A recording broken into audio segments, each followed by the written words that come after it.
కర్నూలు శ్రీచక్ర hospital మీద దాడి చూసాం మనం. ఇక్కడ ఆమె జ్వరం వచ్చిందని చెప్పి హాస్పిటల్కి వచ్చి చూపించుకుని ఒక ఇంజెక్షన్ కొనుక్కుని ఇంటికి వెళ్ళినాక ఆర్ఎంపీతో వేయించుకున్న తర్వాత 2-3 గంటలకు వణుకులాగా వచ్చి హాస్పిటల్కి వచ్చే లోపు ఆమె చనిపోయింది. సో హాస్పిటల్ బదులు కొట్టేశారు. ఎందుకు? పొద్దునే హాస్పిటల్ మొన్న నెలలో గుంటూరులో హాస్పిటల్ ఒక 16 ఏళ్ల పాప జ్వరం వచ్చి అలా వణుకొస్తుంటే వాళ్ళ ఒక న్యూరాలజీ స్పెషలైజ్డ్ హాస్పిటల్ తీసుకెళ్లారు. ఒక నెమ్మదిగా పాప మల్టీ ఆర్గన్ ఫెయిల్యూర్ లోకి వెళ్ళి చనిపోయింది. నింద హాస్పిటల్ మీద వేసేసి. సో ఇది నా పేషెంట్ హార్ట్ లో నుంచి తీసిన క్లాట్ ఎంత ఉందో చూడండి, వేలాడుతూ ఉందన్నమాట. సో ఈమె యాత్రల నుంచి వస్తున్నప్పుడు జ్వరం వచ్చింది, ఆ తర్వాత కళ్ళు తిరుగుతున్నట్లు ఉన్నాయి, తల ఇసిరినట్టు వణుకులా అనిపిస్తోందని అంటే ఆగిపోండి అని భువనేశ్వర్లో సిటీ స్కాన్ చేయిస్తే తలలో, మెడ దగ్గర, గుండెలో, హార్ట్లో అలా మొత్తం అంతా క్లాట్సే, శరీరం అంతా క్లాట్సే, మొత్తం క్లాటింగ్ నేచర్లో ఉంది.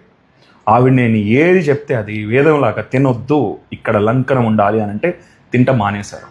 సో ఒక ఆయుర్వేద డాక్టర్ గారితో లింక్ చేసి కొన్ని మెడిసిన్స్ ఇప్పిస్తే అర్జెంటుగా వాడటం మొదలుపెట్టారు. మా అల్లోపతి మందులన్నీ వాడాము, ఇంకా ఎక్స్ట్రాగా వాడాము.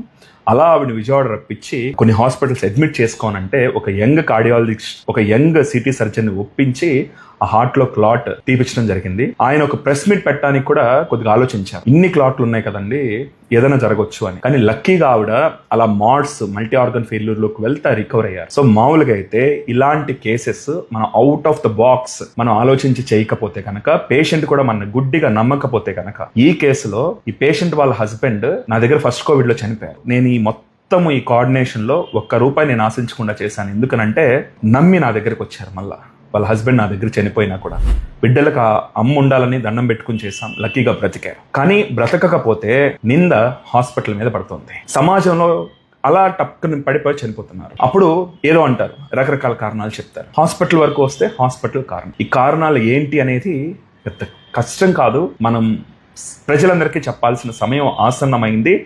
నిజాలు చెప్పాల్సిన అవసరం ఆసన్నమైంది. ఇప్పుడు అక్కడ చచ్చిపోయిన ఈవిడ ఒక వ్యాక్సిన్ వాళ్ళది ఏం వ్యాక్సిన్. అలాగే సడన్ హార్ట్ అటాక్లతోనూ చాలా మంది యంగ్స్టర్స్ ఇలాగే సేమ్ ఇదే కేసు. మన షిరిడి నుంచి వస్తా ట్రైన్ లో ఇలాంటి ఇబ్బంది జరిగితే అక్కడ ఒక పెద్ద హాస్పిటల్లో జాయిన్ అయ్యి హైదరాబాద్ లో 30-40 లక్షలు ఖర్చు అయిన తర్వాత ఇలా స్లోగా చనిపోతారు. సో ఇవన్నీ ఒకే ప్యాటర్న్ లో జరుగుతున్నాయి. చాలా మంది యంగ్స్టర్స్, ఆడవాళ్ళు కూడా ఇలా చనిపోతున్నారు. సో దీన్నన్నిటిని డాట్స్ని కనెక్ట్ చేసుకుంటే మనకు కారణం తెలుస్తుంది.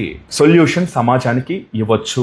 మనం భయపడాల్సిన అవసరం లేదు మెడికల్ ఫ్రాటర్నిటీ. ఎందుకంటే at the end of the day మనం దీన్ని దాస్తే ఎవరికో భయపడి నిందలు మోయాల్సిన కర్మ కూడా, బాధ్యత కూడా మన మీదే ఉంటుంది కాబట్టి.